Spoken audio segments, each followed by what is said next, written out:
अस्सलाम वालेकुम my YouTube family, सब कैसे हैं? उम्मीद है कि सब ठीक ठाक होंगे और बहुत खुश होंगे। आज की वीडियो जी बहुत इंपॉर्टेंट वीडियो है तमाम नई माओं के लिए जिन्होंने इन फ्यूचर माएँ बनना है इंशाल्लाह ताला। उनके लिए वो सेव कर सकते हैं या आगे किसी को फॉरवर्ड कर सकते हैं। अच्छा, इंस्टाग्राम पे तो मैं आप लोगों को साथ साथ अपडेट देती रहती हूँ, लेकिन कुछ लोगों को इंस्टाग्राम की स्टोरी से सही तरह समझ नहीं लगती है। वो एक दिन ऑनलाइन नहीं होते, स्टोरी खत्म हो जाती है, और क्योंकि 24 आवर की स्टोरी होती है तो इसलिए अब ये मैं वीडियो डिटेल में बना रही हूँ ताकि सबको समझ लग जाए। सबसे पहला पॉइंट कि जब बच्चे के दांत निकल रहे होते हैं सिम्टम्स क्या होते हैं। अब जी बच्चे का पता किस तरह चलेगा कि दांत निकल रहे हैं, इसके क्या सिम्टम्स हैं। बच्चा चिड़चिड़ा रहना शुरू हो जाएगा, और सबसे इम्पोर्टेंट और जो मोस्टली सब बच्चों का सिम्टम होता है कि राले निकलना शुरू हो जाती है, जिसको कहते हैं थूक निकलना शुरू हो जाता है। हर वक्त उसके थूक निकलता रहता है, कपड़े गीले रहते हैं, मुंह में उंगलियां डालता है, मोशंस लग सकते हैं, उसको हल्का हल्का बुखार हो सकता है। जरूरी नहीं कि सारे सिम्टम्स एक ही दफा में आप लोग को शो हों, कभी एक सिम्टम शो हो सकता है, कभी दो हो सकते हैं, कभी तीन इकट्ठे शो हो सकते हैं, लेकिन ये सिम्टम्स होते हैं जब बच्चा दांत निकालना शुरू करता है।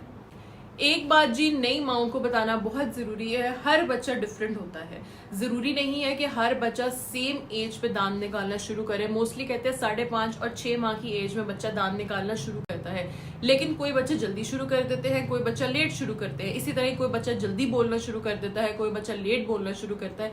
इसलिए परेशान नहीं होना, ये अल्लाह ताला के काम है। किसी का प्रोसेस स्टार्ट स्लो होता है, किसी का फास्ट होता है, और कोई बच्चा ज्यादा एक्टिव होता है, कोई कम एक्टिव होता है, कोई बच्चा ज्यादा सोता है, कोई कम सोता है। जिस तरह ईमान और दाइम में जमीन आसमान का फर्क है, दोनों की नेचर में, दोनों के हर चीज में। क्यों अभी तो दाइम छोटा सा ही है, लेकिन जब ईमान छोटी थी उसकी जो चीजें थी वो दाइम से बिल्कुल अलग है। इसलिए परेशान नहीं होना कि ये बच्चा इस तरह करता है, वो वाला बच्चा इस तरह नहीं करता है। सब बच्चे डिफरेंट और सब बच्चे बहुत प्यारे हैं। ठीक है जी। अब जी मेन पॉइंट पे आते हैं। जब बच्चों के दांत निकलना शुरू होते हैं, हम लोगों ने वो प्रोसेस उनके लिए स्मूथ किस तरह बनाना है, बगैर तकलीफ के हमारा बच्चा दांत निकाल ले और परेशानी भी ना हो, उसको बुखार भी ना चढ़े, मोशंस भी ना लगे, और वो बड़े आराम से अपने दांत निकाल ले। ठीक है।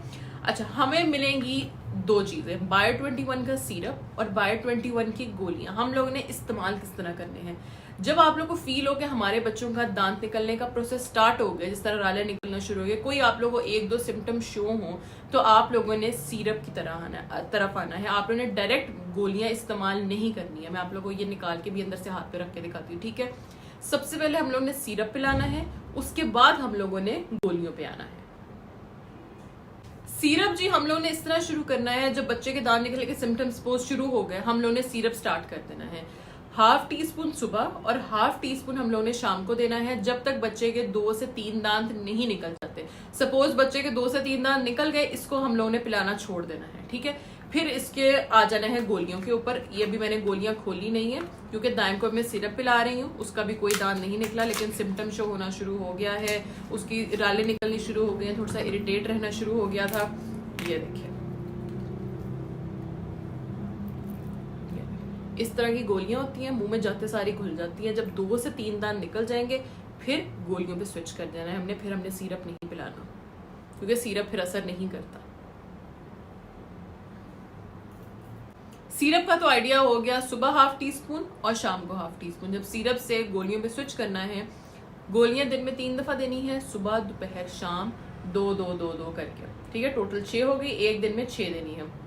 अगर बच्चे को डायरेक्ट इस तरह गोली लेने में इशू आ रहा है तो बिल्कुल पीस के दूध में मिला के भी दे सकते हैं, लेकिन कोशिश करें बच्चे को इस तरह ही आदत डालें, एक एक करके आदत डाल दें। पहले एक दे दें, फिर 10 मिनट के बाद दूसरी दे दें, इकट्ठी 2 ना डालें, ताकि बच्चे को थोड़ी सी आदत भी हो जाए, क्योंकि मुंह में आते सारी मेल्ट हो जाती है।